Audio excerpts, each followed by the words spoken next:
बड़ी संख्या में लोग आए थे। बहुत बाहर से तो मैं नहीं कहूँगा, लेकिन 10-15 किलोमीटर के एरिया से लोगों को बुलाया गया था। सर, नाबालिगों की संख्या कितनी है, अगर आप नंबर बता पाएं जो डिटेन किए हैं?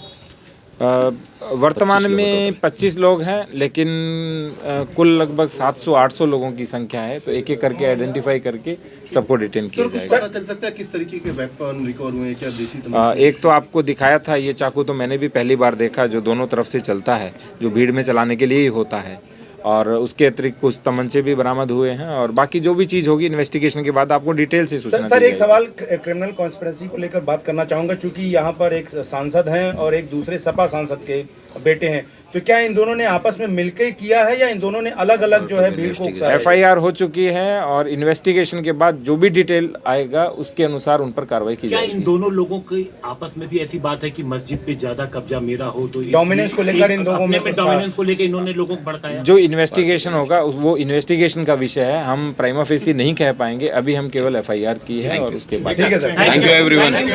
कल दोपहर बाद से स्थितियां पूर्ण रूप से सामान्य हैं और कोई समस्या नहीं है। रात को 2:30 बजे भी हमारे द्वारा गश्त की गई थी, पूरी टीम ऑन ग्राउंड है, तो किसी प्रकार की कोई समस्या अभी नहीं है। सर, क्या और भी अभी धरपकड़ की जा रही है, छापेमारी हो रही है? कितने लोगों को और 21 लोगों के अलावा डिटेन किया जा रहा है सर? कल हमारे यहाँ जो DIO हैं उनके माध्यम से कुछ फुटेज भी जारी किए गए, जो यहाँ के जो मानिंद लोग थे उनके माध्यम से दिए गए। कुछ ड्रोन की फोटोग्राफी है और कुछ कैमरा की फोटोग्राफी जो हमारे द्वारा ली गई थी वो भी जारी किए गए थे। उसमें आप स्पष्ट देख सकते हैं कि सैकड़ों की संख्या में हैं जो बलवाई हैं, दंगाई हैं, उन सभी को आइडेंटिफाई किया जा रहा है और 100% लोगों को जेल भेजा जाएगा, उन पर कार्रवाई की जाएगी, क्योंकि उन्होंने बलवा कराने का प्रयास किया था। सर, नाबालिग जो लोग हैं, बच्चे हैं, चार्जशिट होता है फिर रहने से होता है यार। पत्थरबाजी में शामिल थे, उसको लेकर आप लोग क्या संज्ञान ले रहे हैं? काफी सीरियस मैटर ऑफ कंसर्न है सर, जो एडल्ट नहीं है वो भी शामिल थे, 15-16 साल के बच्चे, 10 साल के बच्चे। जुवेनाइल की तरह ये जो जुवेनाइल जस्टिस होम होते हैं उसमें उनको भेजा जाएगा, क्योंकि 18 वर्ष से कम आयु के बच्चों को वहीं भेजा जाता है ताकि उनमें सुधार हो। सर, क्या ऐसी भी आशंका थी आप लोगों को कि ये जो बलवाई थे ये भीड़ हिंदू एरिया में भी जा सकती थी, इसलिए आप लोगों ने पूरा घेर लिया था? 19 नवंबर को सब शांतिपूर्ण तरीके से संपन्न हुआ। उसके बाद जुम्मे के नमाज के दिन भी हमारी पुलिस व्यवस्था थी, इतनी ही शांति से संपन्न हुआ। और मैं कहूँगा कि कल भी 10 बजे तक पूर्ण शांति थी। हल्की पत्थरबाजी थी, हल्का बल प्रयोग था, सब कुछ हो चुका था।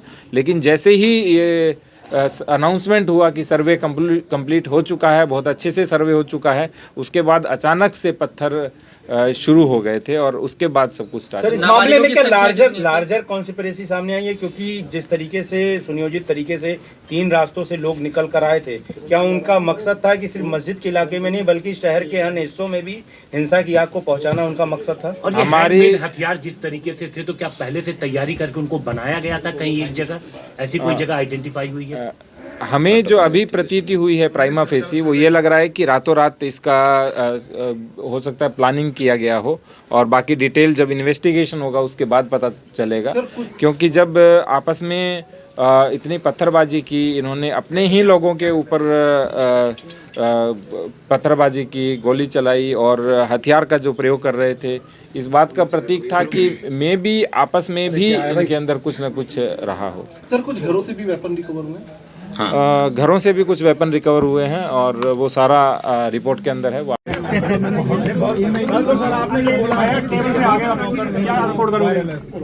फोन का देख रहे हो आप? सब क्या स्थिति हमारे संभल की है?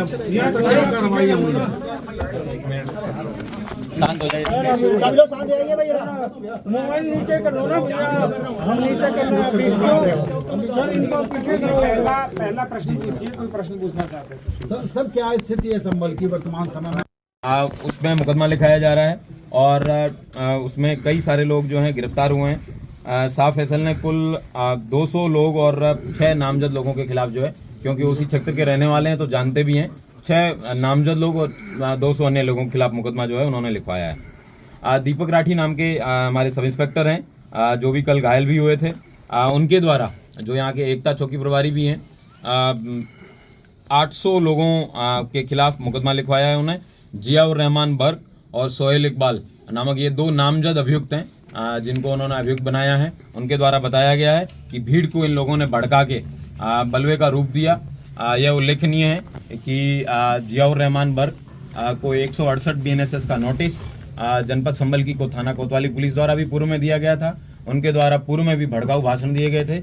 उस भड़काऊ भाषण के दौरान उनको बताया गया था कि आप इस तरीके के भाषण ना दें, इनसे बाज आएं, लेकिन उन्होंने उसके बाद भी भीड़ को उकसाने के लिए और जामा मस्जिद की हिफाजत कोट एंड अनकोट इस स्टेटमेंट के साथ में लोगों को मोबिलाइज करने का प्रयास किया। उसी मोबिलाइजेशन का कारण था कि जो कल जो आपने भीड़ देखी, एकाएक 8:45 पे लोग इकट्ठे हुए और उन लोगों ने इस तरीके की घटना को अंजाम दिया, जिसमें 15 पुलिसकर्मी जो है वो घायल हुए थे और 4 अधिकारी जो है उसमें घायल हुए थे। हमारे SDM रमेश बाबू उनके जो है पत्थरबाजी की वजह से उनको पाँव में फ्रैक्चर आया था। उन्होंने 800 बलवाइयों के ऊपर जो है मुकदमा लिखवाया है। CO संभल उनके द्वारा उनके पाँव में गोली भी लगी थी। उनको DM महोदय द्वारा एक कमेटी जिसमें SDM संभल, EO संभल, CO संभल, इन तीनों लोगों की कमेटी बनाई गई थी। उस कमेटी में बताया गया था कि सर्वे कंडक्ट कराने का, पीसफुल सर्वे कंडक्ट कराने की जिम्मेवारी इनकी है। ये जब मस्जिद के पास में जब बलवाई जो हैं वो आगे बढ़ के उस सर्वे को रोकने का प्रयास कर रहे थे, तब इनके द्वारा भीड़ को मना किया गया, उनको ललकारा गया कि आप अपने अपने गंतव्य वापस चले जाइए। धारा 163 जो कि पहले 144 के नाम से जानी जाती थी वो लगी हुई है, लेकिन उसके बावजूद इसमें फिर भीड़ की तरफ से फायर आया और वो CO साहब के पाँव में भी लगा। CO साहब को बाद में अस्पताल ले जाया गया, उनका ट्रीटमेंट करवाया गया है। उनके द्वारा जो पाँव में गोली लगी और भीड़ द्वारा मस्जिद में जाने के प्रयास पे उनके द्वारा जो है करीबन 700-800 अज्ञात लोगों के खिलाफ मुकदमा लिखवाया गया है। चौकी प्रभारी एकता द्वारा जो पूर्व में जो हमने बताया था वो एक अलग मुकदमा, और एक संजीव कुमार नामक व्यक्ति द्वारा उन्होंने भी मैगजीन और TSM जो टीयर स्मोक ग्रेनेड है उनकी जो लूट का मुकदमा है वो भी लिखवाया गया है। और मेरे PRO जिनके पाँव में नखासा थाना क्षेत्र में जो मैं और DM साहब जब जा रहे थे, हमारे ऊपर जब ईंट से वहाँ पे एक घर की 2 महिलाओं ने ईंटें दागी और उनके घर के बगल से वहाँ से जब फायर आया, PRO साहब के पाँव में गोली लगी थी। PRO साहब का भी ट्रीटमेंट करवाया गया है। उनके द्वारा 150 लोगों के खिलाफ थाना नखासा में मुकदमा पंजीकृत कराया गया है।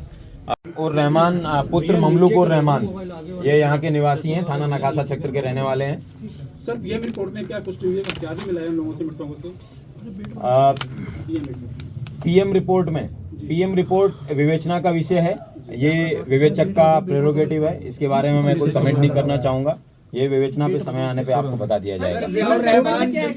सर टोटल कितने टोटल कितने नामजद हैं?